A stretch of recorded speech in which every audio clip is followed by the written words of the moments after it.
Hi to everyone, एक बार फिर से आप सबका स्वागत है। आज के इस बर्निंग सेशन के अंदर हम लोग डिस्कस करने वाले हैं सुप्रीम कोर्ट ने यहाँ पे जो अपना जजमेंट दिया है for the schedule cast and schedule tribe community के लिए, या फिर आप कह सकते हैं उनके रिजर्वेशन के बारे में क्या बोला गया है, आइए उसके बारे में जानते हैं।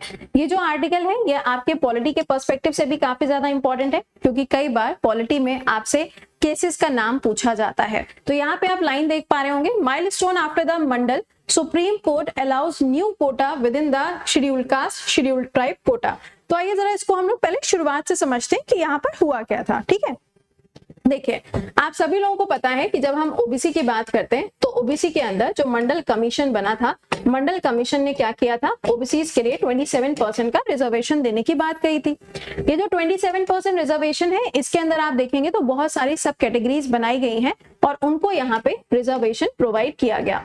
लेकिन ये जो ओबीसी के अंदर रिजर्वेशन आता है इसमें क्रीमी लेयर होती है और नॉन क्रीमी लेयर होती है, यानी कि इसमें एक अमाउंट डिसाइड किया गया कि अगर आप इसके ऊपर कमाते हो एनुअली तो फिर आपको ये रिजर्वेशन नहीं दिया जाएगा। राइट, इसके बाद में आपने देखा था इकोनॉमिक वीकर सेक्शन आया था। इकोनॉमिक वीकर सेक्शन में भी बोला गया कि अगर आपकी इनकम जो है अगर वो 8 लाख के ऊपर है तो आपको इसके अंदर रिजर्वेशन नहीं दिया जाएगा। उसी तरीके से जो शेड्यूल कास्ट और शेड्यूल ट्राइब है, अगर हम इनके रिजर्वेशन की बात करें तो यहाँ पे 15% रिजर्वेशन जो है वो आपको देखने को मिलता है। और रिजर्वेशन के लिए एक बहुत ही इंपॉर्टेंट आर्टिकल भी आपको देखने को मिलता है और ये आर्टिकल पावर देता है प्रेसिडेंट को।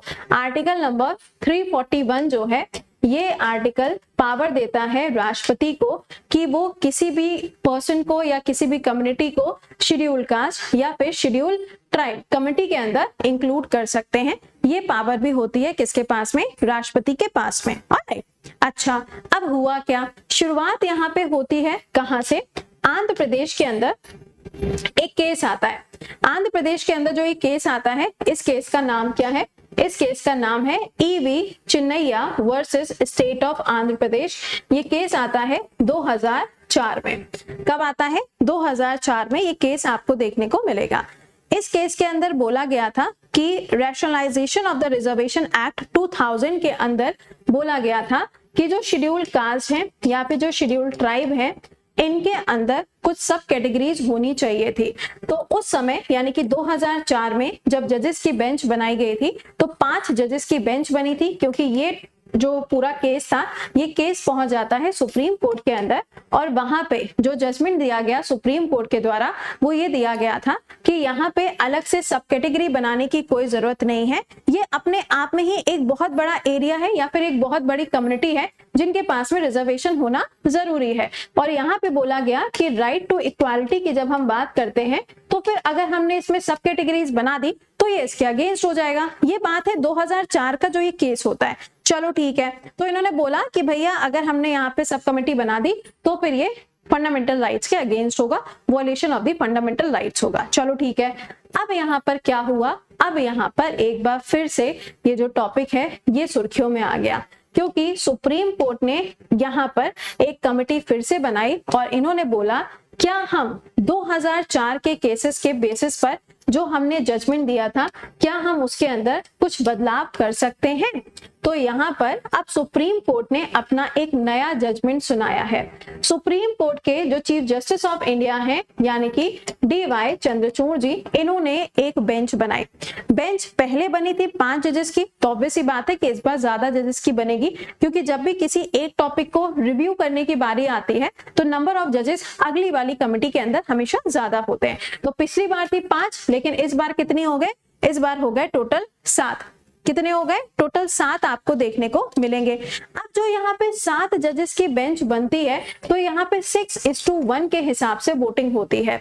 और इस वोटिंग के अंदर क्या बोला गया, It is said there must be a rational principle for such differentiate and the principle must have a nexus with the purpose of sub classification।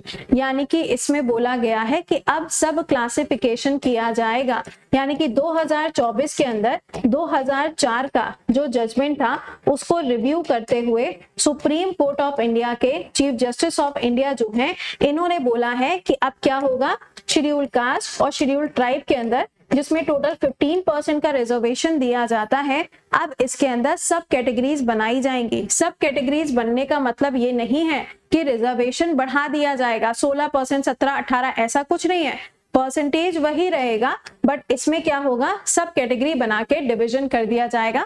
और अगर कोई और कम्युनिटी या कोई और कास्ट है जिसको रिजर्वेशन की जरूरत है, उसको इसके अंदर जोड़ दिया जाएगा। अच्छा, इसमें बोला गया 4 ऑफ द मेजोरिटी रूलिंग जजेस also favoured creamy layer and non creamy layer, यानी कि जिस तरीके से ओबीसी के अंदर क्रीमी लेयर और नॉन क्रीमी लेयर है, उसी हिसाब से शेड्यूल कास्ट, शेड्यूल ट्राइब के अंदर भी creamy layer and non creamy layer होनी चाहिए, ताकि यहाँ पे उन लोगों को रिजर्वेशन मिल सके एक्चुअल में जिनको उसकी जरूरत है। ऑलराइट, अब यहाँ पे आप देखेंगे तो जस्टिस बेला एम त्रिवेदी, ये एक लौती ऐसी थी जिन्होंने यहाँ पर अपना जो जजमेंट है वो दूसरे पक्ष में दिया था।